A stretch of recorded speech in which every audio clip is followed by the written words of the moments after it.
Gravando novamente. Vamos agora fazer uma revisão rápida aqui, tá? Recomendo vocês fortemente lerem o capítulo sobre aletas, né? Qualquer livro de transferência de calor que vocês quiserem e gostarem. Vamos lá, vamos trabalhar aqui um pouco de transferência de calor em superfície estendida. Então, vamos ver aqui. Deixa eu pegar aqui esse carinha aqui. Então, né? Isso aqui, claro, quem já estudou Transcal sabe disso, né? Porque usa superfícies aletadas, né? Então a ideia básica é você ter uma superfície onde inicialmente não existe a aleta, né? E você criar uma protuberância aqui, né? Para que você possa aumentar a área superficial e aumentar a troca, né? Baseado em quê? Baseado na equação de convecção. É uma equação, né? Quem vê a primeira vez acha muito simples, né? Mas a bronca está todinha aqui, vai para você achar o H, né? Então Newton criou a lei de resfriamento e disse: agora deixa para os outros que vierem depois de mim achar o H, né? É tanto que a gente tem uma disciplina só de convecção, né? Para a gente achar essa criatura. Então aqui quando você olha, né, para aumentar a transferência de calor, né, por convecção, né, olhando essa equação, rapidamente, passando o olho, a gente já sabe. Eu quero aumentar aqui a taxa de transferência aqui, eu, obviamente, tudo aqui é proporcional, então eu aumento o meu H. Diminuo a temperatura ambiente, porque aí com isso eu aumento o meu ΔT. Lembrando que TS é a temperatura aqui que está a minha superfície, tá? Então, obviamente, isso é óbvio, né? Se eu tiver uma superfície, uma temperatura X, né, sei lá, 50 graus, e eu ligo um ar-condicionado, aqui tem uma convecção que está próxima à parede, eu vou ter um ΔT maior, né? Mas nem sempre isso aqui é possível, né? Ou aumentar a área de troca de calor, que é o que a gente faz, né? Que é o que a gente faz quando acrescenta uma aleta, tá? E aí aqui são alguns exemplos, né, de equipamentos eletrônicos, né, a gente usa muito dissipadores, né, para poder dissipar toda aquela energia, né, que o efeito Joule acomete todo o circuito eletrônico, né. E aqui tem vários tipos de aletas e a gente vai descobrir por que existem tantas formas, né. O que é que influencia o formato, o comprimento, né? Então a gente vai dar uma repassada. Eu sei que alguns de vocês já estudaram isso faz um pouco tempo, né? E outros há mais tempo. Mas aí a gente dá uma revisada e obviamente vocês vão ler no capítulo lá, porque tem uma discussão mais interessante. Aqui, por exemplo, ó, tem esses tubos, né, que eles são aletados por fora, né, e eles têm aletas internas, né? Então aqui eu peguei de um trabalho, né, onde o cara faz um estudo verificando, né? Isso aqui você faz uma análise paramétrica disso aqui, né? Tipo, dado um diâmetro, né? Qual é o comprimento da minha aleta, qual é o ângulo de inclinação que eu posso colocar, qual a espessura dessa aleta. Então veja que existem milhares de parâmetros aqui, milhares não, né? Alguns parâmetros, e onde você vai fazer o estudo. Aqui tem alguns os resultados, né, desse estudo, tá? E aí demonstrando exatamente esse aumento de troca de calor. Então aqui você tem uma aleta retangular, aqui eu tenho uma aleta triangular e quais os efeitos, né? Existem esses tubos de cobre, né, que ele já tem essas ranhuras aqui, porque com isso você aumenta a área de troca e aí a gente já sabe que a gente ganha com isso. Tá? Obviamente a gente tem que ver outras implicações, né? Incrustação, né? Aumento de perda de carga, né? Tudo isso aí, porque quando a gente faz análise, a gente tem que analisar das duas formas, né? Tanto do ponto de vista térmico quanto do ponto de vista hidráulico, né? Não dá para ganhar em tudo, né? Então você tem que ceder em algum momento e você tem que dizer o que é que você quer, tá?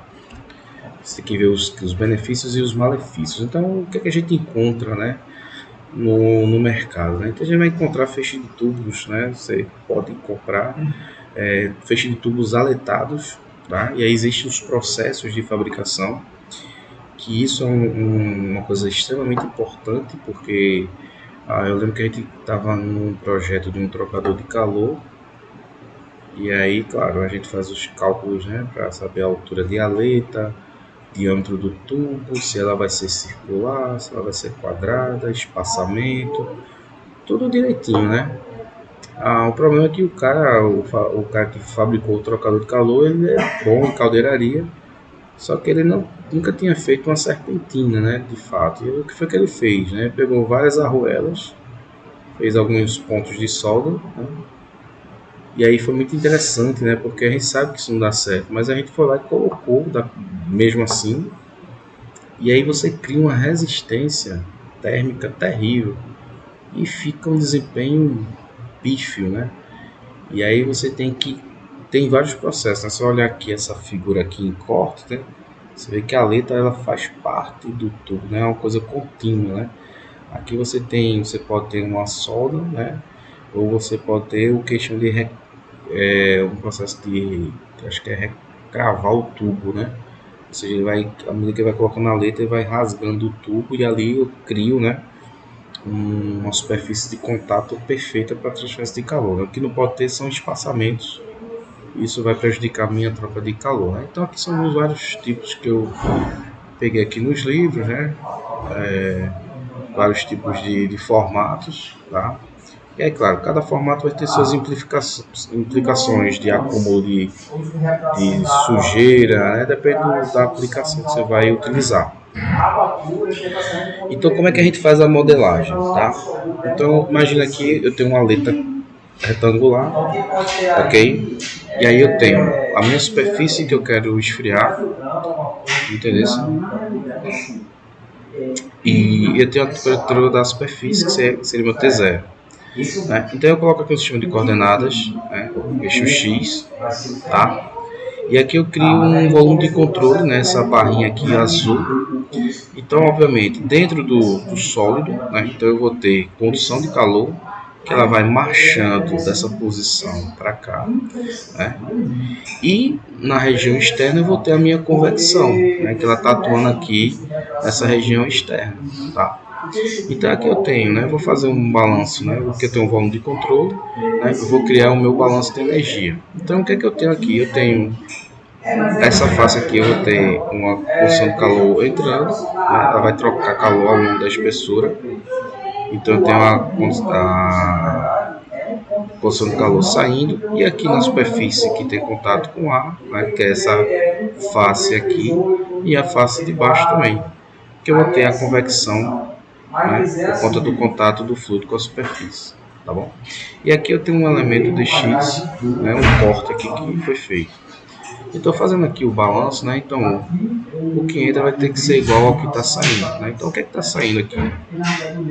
A condução do elemento diferencial, né, ΔX, mais a convecção, tá? A convecção natural, a gente sabe que ela vai ser o quê? Vai ser a área vezes o ΔT, tá? Então tem o H e tem a área. Aí como é que você faz? Lá da porra. Enquanto tu tava dando tua aula, eu tava falando baixo. Olá, cachorro. Zoada da porra. Aí o que acontece aqui, né? Então eu tenho a convecção, tá? Eu tenho um H aqui e tenho uma área, tá? Então a área aqui eu vou ter o perímetro vezes o meu ΔX, tá? E aqui eu tenho a temperatura, né? E a temperatura ambiente. Se eu pegar aqui, né, colocar tudo que tem condução para um único lado, né? Então eu estou colocando aqui condução de saída menos a entrada, tá? E aí eu estou pegando aqui o ΔX, ó, passando para o outro lado. Então a ideia aqui é o quê? Eu criar o limite TD na zero, né? E vou achar a derivada disso aqui, da condição do calor, tá? E vou ter esse termo aqui, que é típico, né, de quando a gente tem modelagem de aletas, né? Que é o meu HP, tá? Igual a zero. Feito isso, né? Então, quem é a condição do calor? Vou pegar aqui a equação do Fourier, tá? E vou ter uma derivada, tá? Então, veja que isso aqui é a derivada da derivada, então eu tenho a derivada segunda, que é esse termo aqui, tá? E aqui eu tenho o meu HP repetindo. E aí a gente faz aquela velha transformação, né, de chamar θ, né? Uma variável fazer essa alteração aqui para subtrair aqui esse delta aqui. Para quê? Para que eu deixe a equação nesse formato. Esse formato aqui eu consigo agora minimamente resolver essa minha equação diferencial. Tá? Lembrando que esse mzinho aqui, né, é o parâmetro, né, m ao quadrado aqui. É o H de convecção, o meu perímetro, a condutividade térmica da minha aleta, tá? E a área aqui, né, essa face aqui de condução, né, a área que está conduzindo aqui, que é essa face aqui. Tá? Então esse parâmetro aqui é super importante para a gente fazer a nossa análise.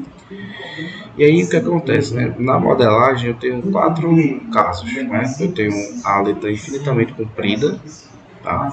Isso aqui tem uma explicação bem interessante, porque uma pergunta bem simples de engenharia é: até que tamanho é viável ter uma aleta? Ou quanto maior, melhor? Então vamos ver se vai ter um limite onde vale a pena crescer aqui a minha superfície estendida. Depois eu tenho aqui na ponta, né? Estou falando da construção do contorno aqui. Essa construção do contorno sempre vai ter, né? Que é a temperatura da base da aleta. Então isso aqui é especificado, que é o que eu quero trabalhar. Então eu vou trocando o calor. Tá? E aqui eu tenho as diferentes construções de contorno na ponta, né? Então aquela infinitamente comprida, eu tenho com a ponta adiabática, né? Eu tenho uma temperatura especificada, né? Então eu estou dizendo que tem uma temperatura aqui especificada na ponta e tenho a minha convecção, tá? Tenho a minha convecção aqui natural também na ponta. Então o que é que a gente vai fazer, né? Quando a gente vai resolver aquela equação diferencial, né, a gente sabe que a gente vai ter uma exponencial, porque a gente quando vê aqui, porque é um probleminha típico, qual é a função que quando é derivada 2 vezes, né, menos a própria função vezes esses parâmetros vai ser igual a zero. Tá? Então de cara, por isso que o pessoal lá da matemática gosta da função exponencial, né?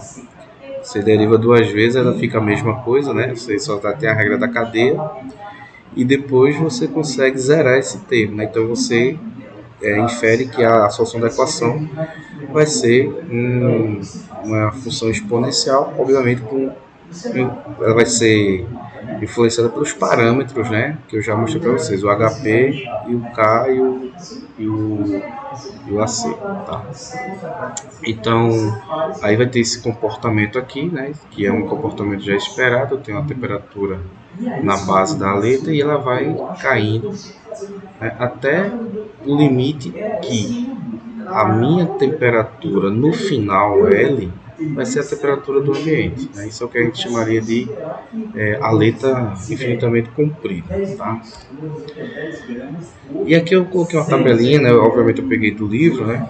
Do Crate, né? Essa tabelinha que é o resuminho das 4 funções de contorno, né? Para vocês verificarem, tá? Ponta adiabática, temperatura prescrita e a convecção na ponta, tá? Aqui eu tenho a distribuição de temperatura, tá? Então eu tenho a primeira solução é uma exponencial, depois eu trabalho, né? Isso aqui tem modelado já no livro, né? Cosseno hiperbólico, seno hiperbólico, né? Então vai criando esses mostrengozinhos aqui, tá? Então isso aqui são cálculos analíticos que são importantes para a gente verificar, por exemplo, se minha simulação tá coerente. Tá? Vamos lá. Então aqui graficamente eu vou mostrar aqui as implicações de cada um dos casos, né? Então aqui eu tenho uma aleta infinitamente comprida, ou seja, vai chegar a um ponto, a gente sabe que comprimento é esse, vai chegar a um ponto que ela vai atingir a temperatura ambiente aqui na ponta, tá? Depois eu tenho o segundo caso, que é a ponta adiabática, ou seja, o fluxo de calor aqui é zero. Então observe que no final eu vou sempre ter uma temperatura que é diferente da temperatura ambiente. Então aqui na minha ponta, ao final do comprimento, eu vou ter sempre uma diferença de temperatura entre essa face e a temperatura ambiente. Depois eu tenho aqui, quando eu especifico uma temperatura na ponta, e aí obviamente eu vou ter um ΔT, né, possivelmente maior, tá, do que nessa outra condição aqui. E por último, né, é como se eu tivesse aqui uma convecção agindo aqui na ponta, né, que teoricamente seria a condição mais real, né, porque eu não só tenho condução aqui, né, nessa superfície aqui em cima e embaixo, eu tenho aqui também na ponta. Tá? Mas na verdade o que acontece é que essa área aqui da aleta vai ficar tão pequenininha que isso aqui vai ficar, né, e aí você considera ela quase que adiabática, né?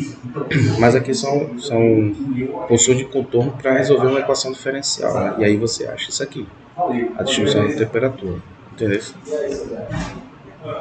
E aí uma coisa que é importante, né? Porque isso aqui você, obviamente, é importante, é analítico, né? Para você poder comparar, tá? Mas uma coisa mais importante é você entender a diferença entre rendimento de uma aleta e efetividade, tá? O conceito de rendimento, né, que a gente conhece é sempre o seguinte, né? O que você está entregando, né, de fluxo de calor na aleta e a condição máxima ideal, tá? Então aqui eu tenho, se não existisse, né, resistência térmica, né, ao longo do material, né, se a ponta da base da aleta aqui tivesse 80 graus e não existisse resistência, né, eu teria aqui na ponta os mesmos 80 graus, né? Então a idealização é o quê? Que a minha resistência térmica, né, ela é zero, né? Ou você imaginar que você tem a condutividade térmica infinita, ou seja, o carro aqui é tão alto que mesmo depois de um certo comprimento você ainda tem a mesma temperatura. Mas no mundo real a gente sabe que sempre vai ter um decaimento da temperatura. E obviamente isso é que vai fazer com que o rendimento seja menor. Então observe que o ideal seria 80 e o real é 56. Então aqui na minha continha, né, coisa básica, é poder fazer uma comparação aqui entre os fluxos de calor para uma temperatura de 80 e a temperatura de 56 graus, tá? E aí o que acontece? Eu entendo que o fluxo da minha aleta vai ser quem? Vai ser dado pelo rendimento da aleta vezes o máximo teórico. Que máximo teórico seria esse? Seria, obviamente, a lei de resfriamento de Newton, né? Então, H e o meu ΔT. Tá? Então, seria o meu limite teórico, né? Só que a gente sabe que por conta da condição de contorno, né, de ter um comprimento de uma aleta longa, né, você considerando que vai ter uma aleta excessivamente longa, a gente já tem a resolução para isso, né? Então eu teria o meu Q máximo, né, que é esse aqui, e eu tenho o meu Q que a gente já pegou lá da outra transparência e calculou, né? Então você faz as devidas simplificações, né, e aí a gente chega a um resultado bem interessante, ó, que o rendimento de uma aleta infinitamente longa, né, ele vai ser o inverso do parâmetro m, né, lembrando que ele é a raiz quadrada, né, que a gente já viu lá, vezes o comprimento da aleta. Se você tiver, por exemplo, uma ponta adiabática na aleta, que é uma outra situação real, porque a área aqui é tão pequena que você torna adiabática, né? E aí, para a solução de uma aleta adiabática, eu vou ter essa expressão, faço as devidas simplificações, e aí descubro que eu tenho a tangente hiperbólica de ml sobre ml, tá? Isso é importante porque a gente vai comparar depois esses resultados para ver a efetividade da letra. Então, rendimento é o quê? É o que realmente eu consigo entregar com minha letra e o que eu consigo entregar com minha letra e o máximo teórico seria essa situação aqui que a gente está vendo. E aí o que acontece, né? Para cada formato, né? E aí é onde está aquela história do analítico, né? Você, para cada tipo de aleta, você tem o rendimento da letra, né? E o meu parâmetro M, né? E obviamente a minha área vai mudando. Então veja que a gente começa com a letra retangular, né? E aí depois você muda a geometria, você tem todo um trabalho, né? Por isso que existia antigamente, existe até hoje, né, os manuais de engenharia, onde tinha todas essas fórmulas já prontinhas, né? Alguém foi lá e demonstrou e chegou nas equaçõezinhas para que a gente no dia a dia da engenharia, o cara pegava aqui a fórmula e aplicava para ter uma ideia de rendimento estimado, né? Então aqui a tabelinha aqui com os resumos, né? Então para cada formato você vai ter um rendimento esperado para para a minha geometria da minha letra. Aqui é um gráfico interessante, né? Porque depois a gente vai discutir um pouco sobre esses resultados que a gente já sabia, né? Isso está na literatura, né? A comparação entre uma letra retangular, tá? Uma letra triangular reta e uma letra triangular parabólica, né? Então aqui você observa, comparando ela, né, de uma forma justa, né? Com esse parâmetro aqui. Então você observa que se você tiver esse parâmetro aqui, o valor de 1, tá? Então você observa que essas aletas com formato triangular, elas são melhores. E entre uma triangular e uma triangular parabólica existe uma diferença. Em algumas regiões são melhores, né? Em algumas regiões elas são muito parecidas. Né? Então isso aqui é importante, né, você entender. E também, claro, se esse valor aqui estiver na faixa aqui, ó, 0,2, não faz diferença. Né? Então isso, se não faz diferença, aí você vê o que é mais fácil para você fabricar. Esse outro gráfico aqui, ele está mostrando um tubo, né, aletado, e mostrando aqui o raio 2, né, o raio mais externo, que é pegando da linha de centro até a ponta da aleta. Eu tenho o raio 1, que é da linha de centro à superfície do tubo. Né? E aqui ele está mostrando simplesmente que essa relação R2C, né, que é o raio mais externo, mais a espessura da aleta, tá? E aqui a variação dele em função do mesmo parâmetro. Então observe que esse 1, 2, 3, 4 é só mostrando o seguinte, que a relação aqui é, daqui para cá eu tenho 2 vezes o tamanho, né? Estou aumentando o comprimento aqui da aleta, né? Então eu vou aumentando. Então o que é que acontece, né? Você vai percebendo que você vai aumentando o tamanho aqui e você vai perdendo, né, em rendimento. Tá? Então, dependendo, né, dos teus parâmetros, né, do teu H, né, do fluido que está passando, do material e da área que você está pegando aqui, você vai ter uma redução. Né? Então, isso já indica para a gente que existe um tamanho otimizado desse negócio aí.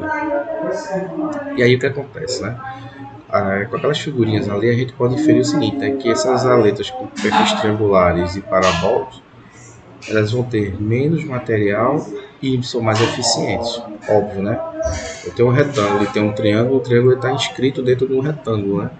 E aí, obviamente, eu já vou economizar aí o material, tá? Depois eu tenho aqui a eficiência da aleta, né? Ela diminui com o aumento do comprimento da aleta, tá? E aí o que acontece, né? E por que isso acontece? É uma pergunta que eu deixo aqui em vermelhinho para você perceber, né? E aí eu queria escutar vocês, né? Vocês estão dormindo aí. Porque a eficiência da letra ela diminui com o comprimento da letra. E quando a gente pensa assim na ignorância, né? Não, porra, vamos fazer um negócio grande, porque aí eu tenho mais material, né, para fazer a transferência de calor e tal. E aí, o que é que vocês acham diante do que a gente já discutiu aqui? Por que a eficiência da letra ela diminui com o aumento do comprimento? Alguém pode arriscar?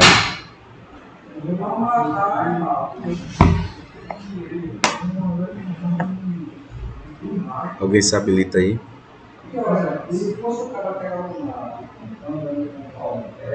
Oi, pode falar.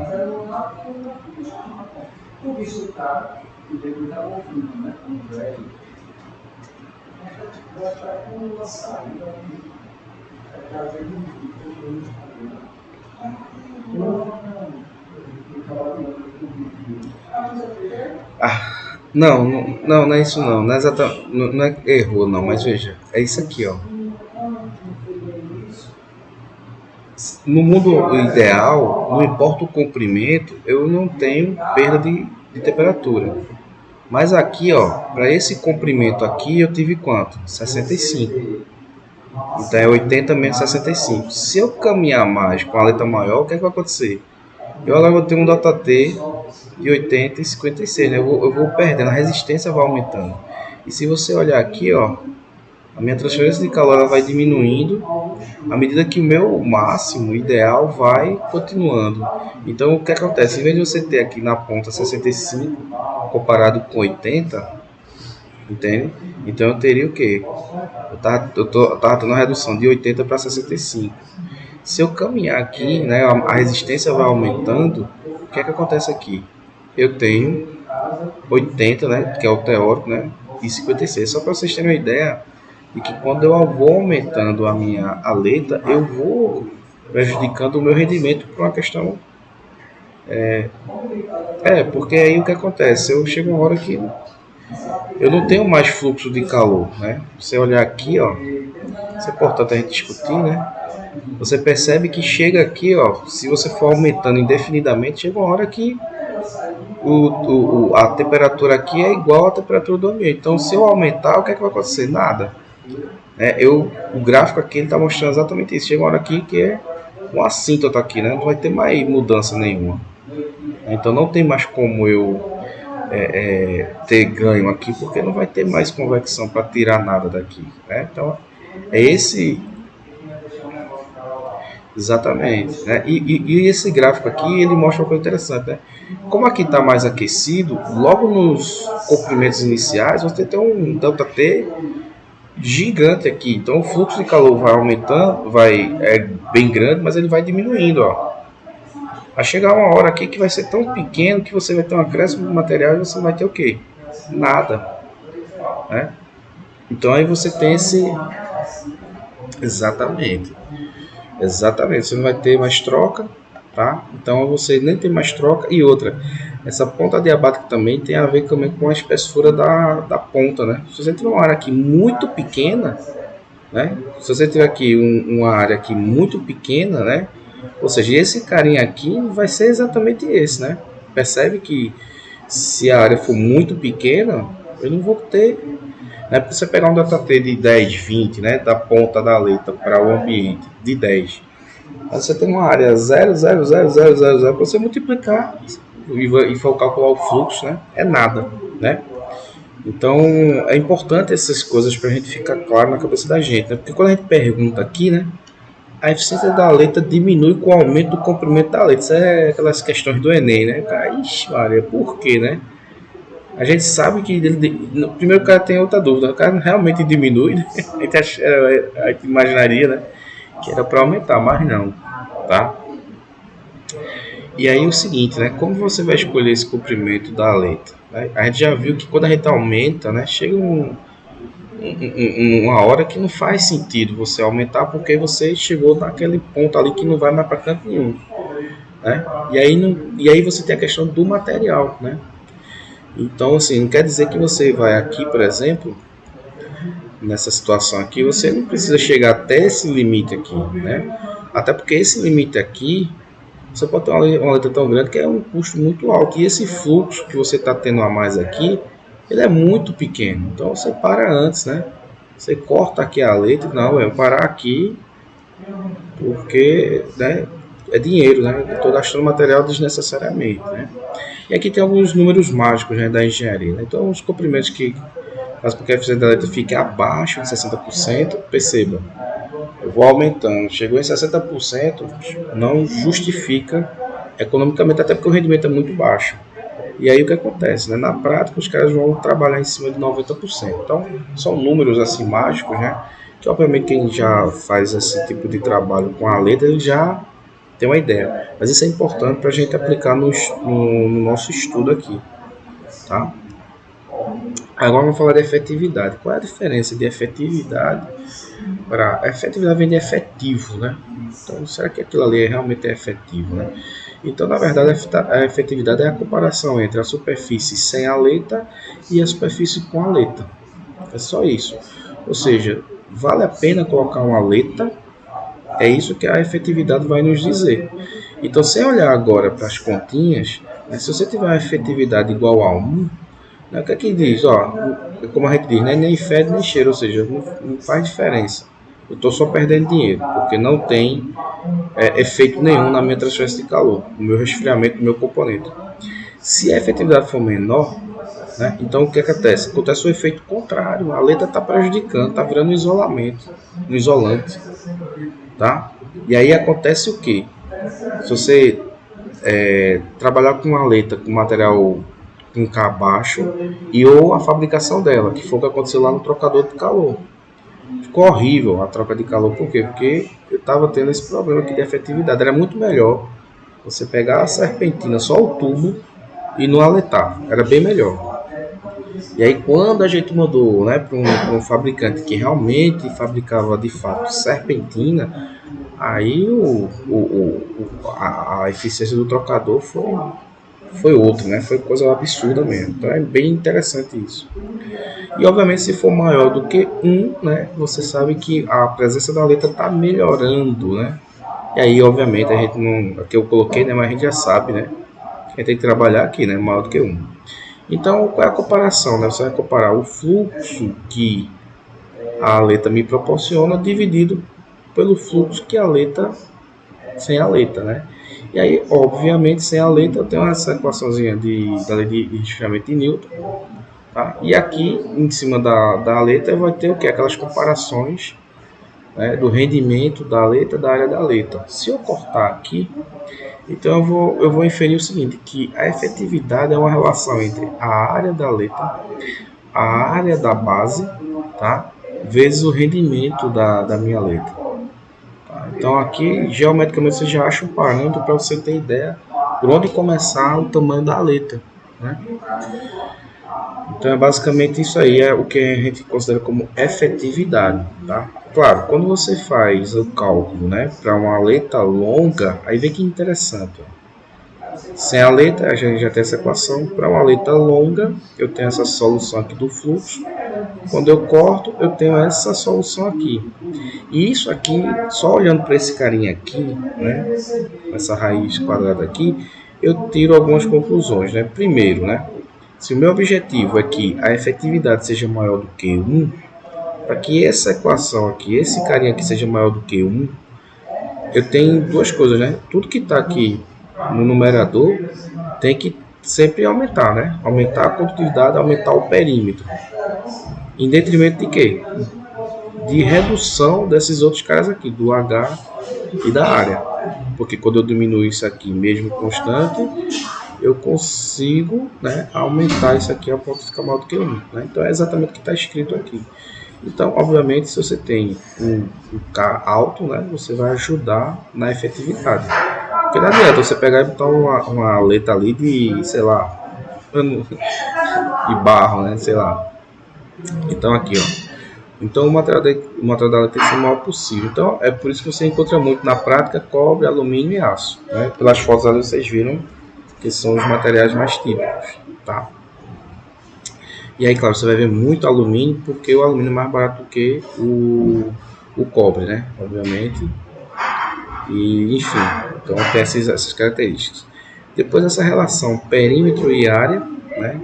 Tem que ser a mais alta possível, se é a mais alta que seja. Tem que ter um perímetro grande e área pequena.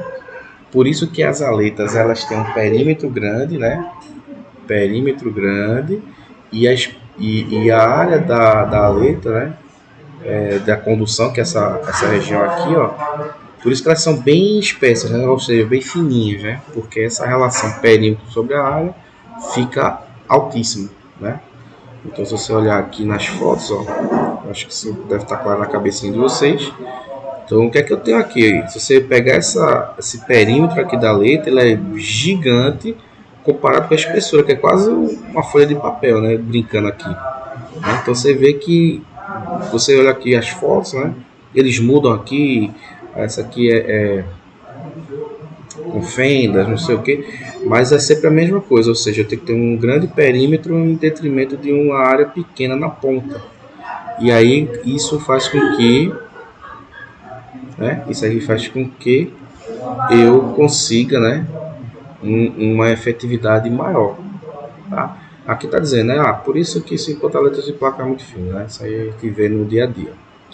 Tá? E aí uma coisa interessante é que a efetividade é inversamente proporcional ao H de convecção, o coeficiente de convecção natural. E aí o que é que você vai inferir disso, né? O que é que acontece é que é o seguinte, né?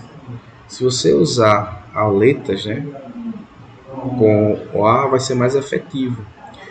Mas por que, professor? Porque se você, por exemplo, imagina uma situação onde você tem, vou passar pela minha serpentina Entenda isso aqui. Tem muita coisa que é confuso, né? Você tá numa lógica e lá inverte, né? Mas veja, a gente que eu vou passar aqui um fluido. Né? A gente já sabe lá da Transcal, né? Que a gente estudou. Se eu tiver um escoamento com ar, eu vou ter uma transferência de calor. Mas se para as mesmas condições, temperatura, eu jogar água aqui, a minha transferência ela aumenta, né? Isso é na casa da gente a gente vê, né? Quando você se queima, né? Ou você tem uma superfície quente, você joga ar e ela vai esfriar num tempo. Jogar água vai ser outra coisa, né? E aí, claro, quando você vai ver as tabelinhas do H, você vai ver que H alto, né, exatamente usando fluidos como água, com alta velocidade, enfim. Então você consegue coeficientes de convecção maiores. Quando você vê coeficientes mais baixos, é porque você está usando gases. E aí, claro, se você está querendo saber o que é que você faz com serpentina, né? Porque a serpentina de cobre é fácil fazer, né? Você compra um tubinho de cobre, faz a espiral, joga no tanque com água, ótimo, tá perfeito isso aí, não tem problema nenhum, porque o H já vai ser muito maior. Né? Então, se você joga a aleta, né, para uma construção dessa de serpentina de um tanque d'água, né, o que é que vai acontecer aqui? Né? Você está aumentando o H e aí você perde na efetividade, ou seja, pegar um tubo de cobre, meter serpentina e jogar dentro da água não é uma coisa muito interessante, entendeu? Então, por isso que a gente vê muito esse tipo de serpentina em evaporador de ar-condicionado, condensador de ar-condicionado. É uma serpentina com aletas, ali vale a pena, porque está em contato com ar. Né? Aí você vai pegar um tanque de mistura que ele tem que ser aquecido, né? No geral, você faz o quê? Você bota ele com a meia cana, né, que a gente chama, ou com uma serpentina de cobre, que é basicamente só o tubo de cobre mesmo, né? Usina de açúcar, você vê álcool, né? Destilaria de álcool, você vê aqueles tanques de cobre gigantes, né? E lá dentro tem a serpentina, que é um tubo em espiral, né? Exatamente por conta disso aqui. Você não vai aletar aquele tubo, né? Porque você vai perder aqui e aí você não vai ter efetividade. Você está gastando dinheiro e não vai ter efetividade, ok? Aqui uma comparaçãozinha, né, só para mostrar a vocês aquela história do efeito do comprimento, né? Porque aqui, ó, na primeira região tem um ΔT alto, né, um ΔT baixo, e aí eu vou diminuindo, né? Vou diminuindo, e aí o que acontece? O meu fluxo de calor, eu vou perdendo, eu tenho uma alta transferência de calor aqui, e chega uma hora que eu não tenho mais, né? Como eu falei para vocês, eu vou ter um assíntota aqui que não vai ficar infinito aqui, só gastando dinheiro. E aqui é uma comparação, né, sobre o fluxo com a aleta e comparando com a aleta longa, a gente já sabe que vai ter a tangente hiperbólica ml. Então aqui o que é que ele está mostrando? Na hora que você está aumentando essa relação aqui até um valor próximo de 1, então veja que se eu aumentei esse parâmetro comparado uma aleta com a aleta longa, né, a tua aleta que você está trabalhando, você tem o que? Você tem 0,1, né, ou seja, 10%. À medida que eu vou aumentando aqui o parâmetro, eu chego a 0,76. E aí o que acontece? Então 76%, né, na minha efetividade. À medida que eu vou aumentando aqui, ó, eu vou para 1,5, 2, o que é que está acontecendo aqui? Eu vou para 90, 96, 90. Então, ou seja, o aumento aqui é ínfimo. A ponto de chegar no limite aqui, ó, no comprimento 5 vezes maior, eu vou ter o que eu chamo de 100%, tá? E aí você tem que ter aquela coisa da engenharia, né? Então, quanto eu estou gastando aqui de material para chegar nesse patamar, né? Então, veja que exatamente para essa regiãozinha aqui, ó, eu vou perdendo, né? Eu vou perdendo. Aqui está ao contrário, tá, gente? Isso aqui é alto, baixo e zero. Então, eu vou perdendo aqui a minha capacidade de transferir calor, né? Então, por isso que existe um limite ideal, tá bom? Então, vamos fazer aqui uma prática. Eu vou parar esse vídeo aqui especificamente, se você não tiver nenhuma dúvida. E aí a gente começa as duas atividades. Então, eu vou parar aqui o vídeo